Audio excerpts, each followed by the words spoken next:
జనవరి 26 భారతదేశపు గణతంత్ర దినోత్సవం. మరి ఇది అంబరానంటే ఒక సంబరం. అందుకోసమే మన దేశానికి పెద్ద పెద్ద నాయకులను తీసుకొచ్చి ఆ రోజున వారిని సన్మానించి మా భారతదేశపు వైభవం చూడండి, మా సైనిక శక్తి చూడండి, మా పౌరుల శక్తి, మా రాష్ట్రాల ఐక్యత చూడండి అని వారు చూపిస్తూ ఉంటాం. మరి ఇలాంటి సంబరానికి అమెరికా ప్రెసిడెంట్ని ఆహ్వానించడం జరిగింది. అమెరికా ఎప్పుడు కుళ్ళు బుద్ధి, ప్రతి విషయంలో రాజకీయాలే. అలాంటి అమెరికా ఏం చేసిందంటే, నేను కనుక ఇప్పుడు భారతదేశానికి వెళ్తే వాళ్ళ పరువు ప్రతిష్టలు పెరిగిపోతాయి. ఎందుకంటే ప్రత్యేకంగా మోడీ గారు అంటే వాళ్ళకి అసహ్య భావం, వాళ్ళకి ఏది పండేవడం.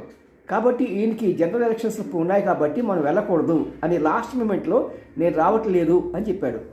ప్రైమ్ మినిస్టర్ వెంటనే ఫ్రాన్స్ అధ్యక్షుడిని పిలిచి అతను చీఫ్ గెస్ట్గా ఏర్పాటు చేయడమే కాకుండా వెంటనే అనేక రక్షణ రంగం ఒప్పందాలు చేసుకున్నాడు.